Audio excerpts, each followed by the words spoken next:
amigos do VRT, estamos aqui no seu espaço. Hoje recebendo Marcelo Celal, Celal Arte. Oi, oi. Tudo bem? Tudo bem?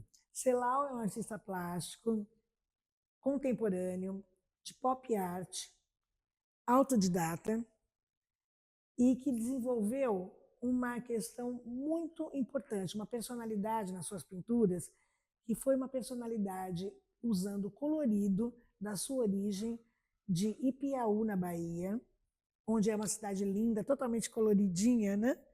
E tudo isso foi traduzido no espaço da tela, ou das telas, digamos assim. O que você me diz, Celal, sobre tudo esse trabalho que você tem feito por aí?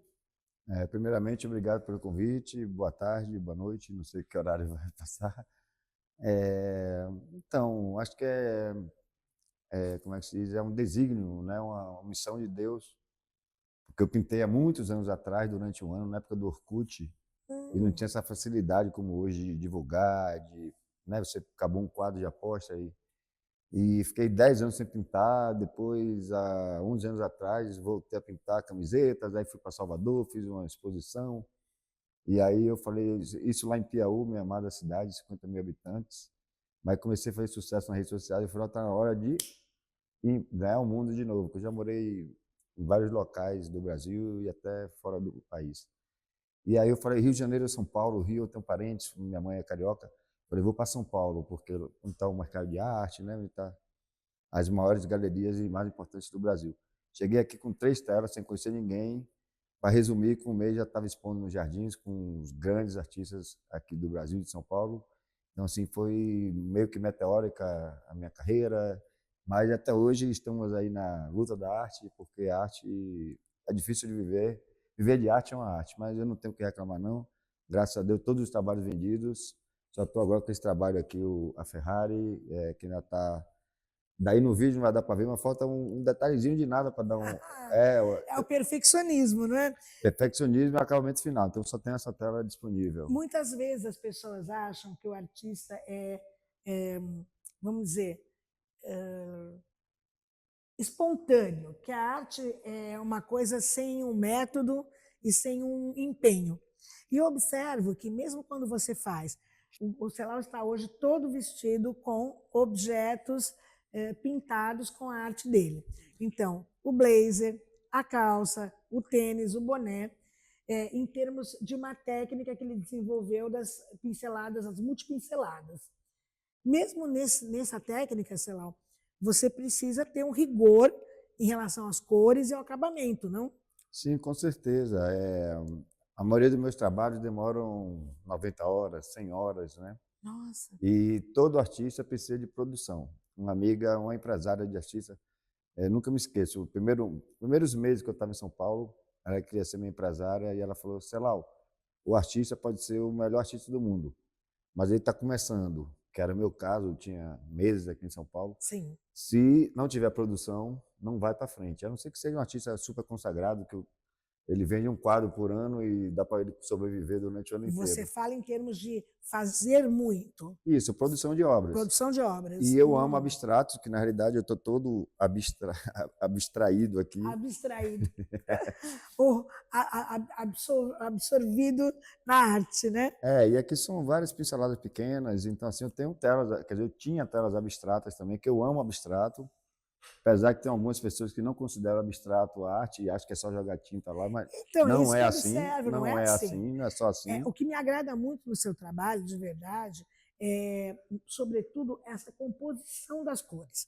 Porque, por exemplo, nós temos aqui uma gravura, nesse caso, da Marilyn, uma das várias Marilyns que você já 8 ou fez, 9, né? eu acho. Exato. Eu tenho no meu acervo, essa profissional do meu acervo, eu tenho no meu acervo 2, que eu acho maravilhosas. E o que me chama a atenção, que nesse figurativo da pop art, muitas pessoas fazem personagens, enfim, tal. O que eu acho que diferencia o seu trabalho é a questão da escolha das cores e da composição dessas cores, além do traço, além da perfeição vamos dizer, do acabamento. Quase perfeito, né? Exatamente. O que me chama atenção muito é essa composição das cores. Realmente você acha que tem a ver com esse seu espaço da cidade, com o seu espaço de infância, de ter absorvido essas cores todas, essa baianidade? Tá aqui também o Salvador Dali, né? Ah, o Salvador Dali também Que já em outro maravilhoso. estilo, é estilo stencil, né? Também tem tinta dourada, prateada. Então, esse ele está sempre nos olhando, né? Esse Fica ele lá está no seu sempre. espaço, no 321 Clube Bar, na Vila Exatamente. Madalena. Então, respondendo a sua pergunta, querida amiga arquiteta top, Kátia Ferreira, Esses são os amigos que falam, viu? eu acho que imagina um mundo sem cores, né? Sem poder ver o colorido das flores, dos animais, do céu, da natureza. Acho que o mundo seria muito monótono em preto e branco, né? Uhum. Então, eu quando comecei a pintar, eu falei, vou pintar o quê? Paisagem? Eu falei, não, arte mais antiga, né? Clássica, digamos assim. Clássica, né? E também a arte mais antiga, né? E vou pintar o quê? Paisagem? Eu falei, não, paisagem é pintado desde antes de Jesus Cristo. E aí eu enveredei para essa coisa do pop art e a paleta de cores ela foi se formando espontaneamente. As primeiras telas não tinham essa paleta que eu uso. Sempre eu uso as mesmas cores, 18 a 20 cores. Ah, você Rara, faz um mix dessas essa paleta cores. se criou sozinha e eu compro sempre as mesmas cores Olha, e de vez em quando uma outra tinta, uma outra cor que entra. E já me chamaram várias vezes no Facebook de colorista, como é que se diz? Natural, colorista natural, colorista nato, colorista nato, nato. exatamente. Então, assim, você combinar duas, três cores é uma coisa, né? Agora você pegar 15, 18 Exato. cores e deixar harmônico, né? Deixar com harmonia, deixar, né? Então, assim, é muito difícil. Exatamente. Eu acho que essa harmonia é importante, porque o que eu observo, né? Eu comento sempre com os nossos amigos aqui do VRT. Quando você está na sua casa, no espaço urbano, quando você está no seu espaço de trabalho, é muito nítido você perceber quando alguma coisa te agrada, né? Uma cor, ou uma obra de arte, ou um mobiliário, enfim. Você, de cara, o que te agrada, você, pum, você bate o olho e já a identificação é pronta. Quando é alguma coisa que não te agrada, você não sabe por que não te agradou. E às vezes é uma cor que está usada ali de um modo, não vou dizer certo ou errado, mas de um modo não conveniente, que faz ter essa repulsa, você não acha? Também, também. E a arte é subjetiva, né? Você sabe que todo evento de arte que eu vou, eu filmo, eu estou aqui sendo entrevistado, mas geralmente eu entrevisto o pessoal sem ganhar nada por isso, monetariamente falando.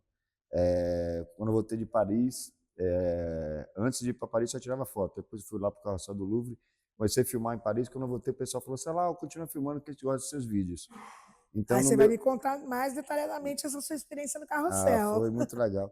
Então, todo evento que eu vou, eu filmo. Tem até um álbum no Facebook só dos vernissagens, né? Olha, Então, todo evento eu filmo e mostro os amigos, mostro as obras das pessoas. Então, tem espaço para todo mundo. e você observa que cada um tem sua personalidade ao usar essas Sim, cores e ao preencher uma tela que eu falo, né? Porque eu acho que o artista tem a mesma coisa que o arquiteto muitas vezes tem, que é a síndrome do papel branco, né? Quando você pega aquele papel branco, primeiro a ideia se forma na sua cabeça, né? E muitos artistas às vezes têm medo desse papel branco, dessa tela branca, e não sabem o que fazer, para onde vão, né? E observo que você tem um domínio bom, um domínio muito próprio desse espaço do pintar, né? então, como eu falei, os abstratos que foram todos vendidos, graças a Deus, é porque eu amo abstratos e preciso de produção, porque Sim. abstratos são bem mais rápido do que o É uma Marilyn. coisa mais espontânea, você fala? É bem mais rápido o abstrato do que uma Marilyn Monroe, do que uma obra geometrizada, Sim. que são pintadas em duas demãos, porque a tinta Hum. não cobre, já tentei de tudo, ou seja, eu tenho que pintar a mesma obra duas vezes para ficar bem chapada, toda retinha, porque o traço, né, é tudo no pincelzinho, então a proposta é deixar o trabalho o mais reto possível, quase perfeitinho, sem nenhum borrinho. Então, quem vê na foto assim, se tiver algum borrinho, alguma coisa errada ali na foto, a minha, de João de Pedro, não vai aparecer, porque a foto em HD, em alta definição, então esconde quando você tira Mas uma ao foto. vivo, Então, por isso que eu falo, toda obra de arte tem que ser vista ao vivo, porque na foto tirada pelo celular, se tiver algum borro, alguma manchinha, algum errinho, alguma coisa torta, você não conseguirá ver, porque a foto é em high definition. já E me ao vivo, falaram, não. já me falaram, inclusive, que as réplicas ou as cópias, né, as falsificações de obras, elas são identificadas por causa desses mínimos detalhes, né? Sim, pela pincelada, né? Pela tinta, e aí vai pela assinatura, aí tem. E me fale uma coisa, você teve essa experiência de expor as suas obras lá no Carrossel do Louvre, que é um evento anexo ao Museu do Louvre, né? Que é muito importante a nível mundial. Sim. Como é que foi essa experiência para você? Então, eu tinha apenas 8 meses em São Paulo, ou seja, 8 meses de, vamos dizer assim, eu pintei um ano antes de vir para São Paulo, mas eu meio que ponho minha chegada em São Paulo como começo de carreira. Resumindo, eu tinha 8 meses em São Paulo e tive essa experiência de ir, porque muitos artistas mandam obra para lá, né? Sim, Você mandar uma obra é uma coisa, mas você, apesar de eu ter conhecido a Europa antes de ter ido para Paris, sim, você ir para Paris para expor, como você falou, o anexo, é no subterrâneo. Então, sim. tem essa coisinha, não é o Louvre. Eu costumo dizer que é o Louvre dos vivos, porque fica embaixo do Louvre, a garagem do seu prédio subterrâneo faz parte do seu prédio. Exatamente. No museu, o nome já fala museu, para quem já morreu. Não É, tem nem nenhum brasileiro, Tarsila do Amaral, de Cavalcante, não tem no Louvre, no é. museu. Então, assim, para você ver como é muito difícil estar lá em cima no Museu do Louvre. Mas esse evento é anual e artista do mundo inteiro. E eu tinha 8 meses de carreira, está filmado, está registrado esse vídeo lá no Carrossel do Louvre. E eu até fiquei com a voz embargada no vídeo, porque foi muita emoção para mim, com 8 meses de carreira, estar expondo lá em Paris. Eu E acho fui passar 10 dias, fiquei fantástico. 2 meses. Exato, então, e você vê. é, e depois você morou um pouco em Fiquei Marseille, 1 mês em Paris, 1 mês em Marselha, que é a segunda ó, maior cidade da França. muito interessante. Aí você lá produziu também algumas obras. Produzi lá a tela do Neymar e também levei gravuras, né? Tipo essa aqui Hum, da Geolise, só que sem a moldura, né? Enroladas. sim, E sim. vendi em Paris, vendi em Marselha Olha, gravuras. que interessante.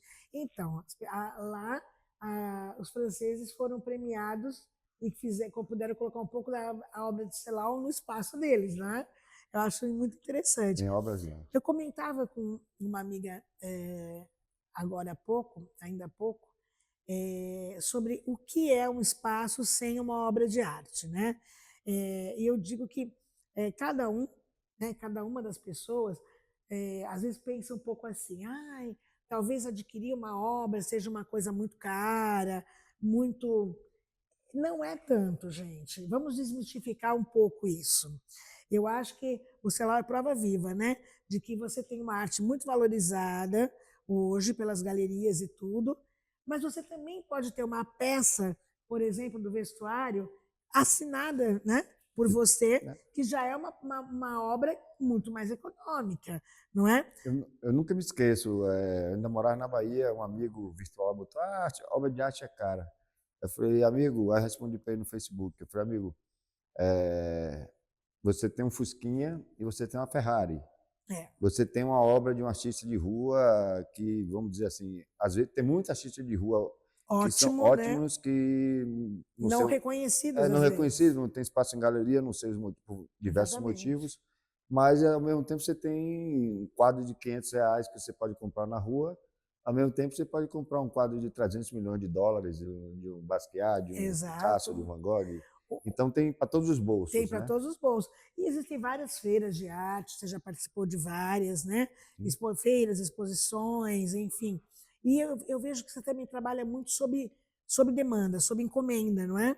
sim, estou com encomenda alta agora, essa Ferrari é uma delas. Exatamente. E comecei a pegar essa agora uma encomenda grande de um amigo e ele vai estar segurando as obras.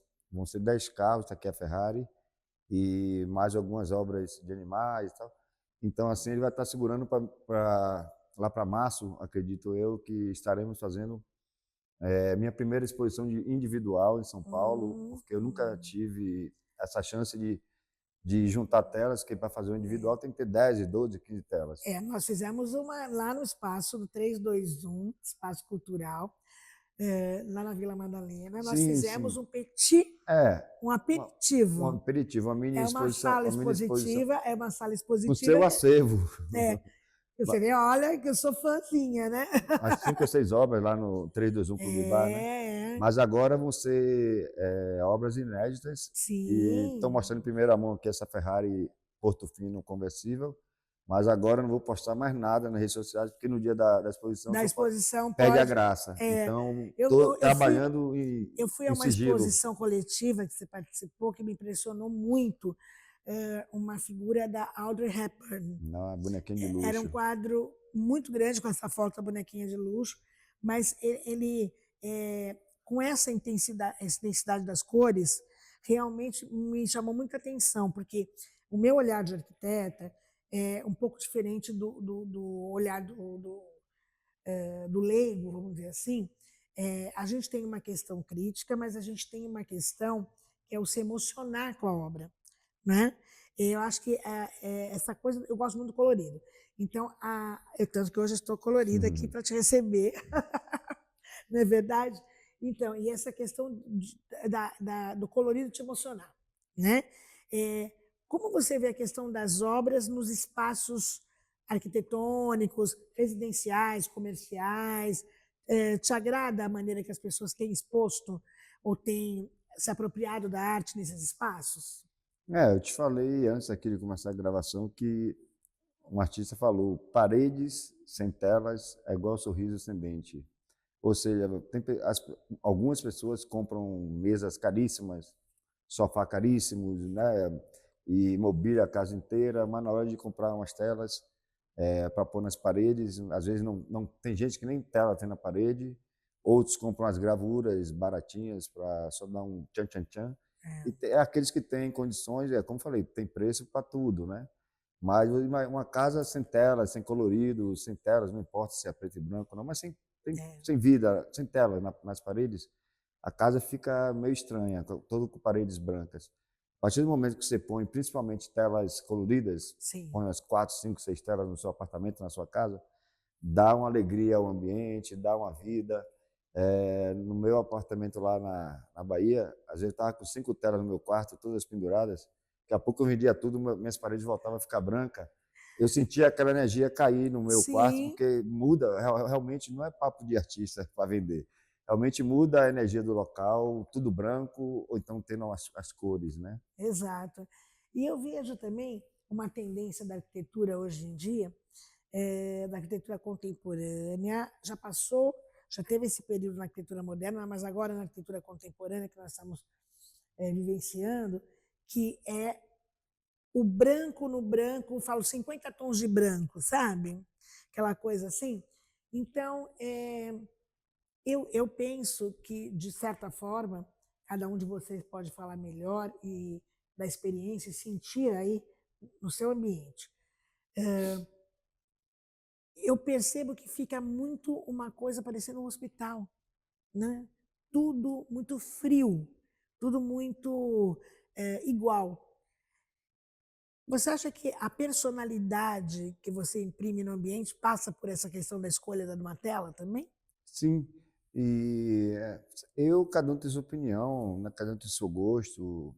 Costumo dizer que alguns tipos de trabalhos não é arte, principalmente com a arte contemporânea, até abstrato, algumas pessoas falam, que não é arte, que é decoração. Hum, Eu sou totalmente contrário a essa opinião. Por exemplo, se você pegar um Van Gogh e pôr na sua sala, é uma obra de arte caríssima, mas ela vai estar fazendo parte da decoração do ambiente da sua sala, né, da sua casa.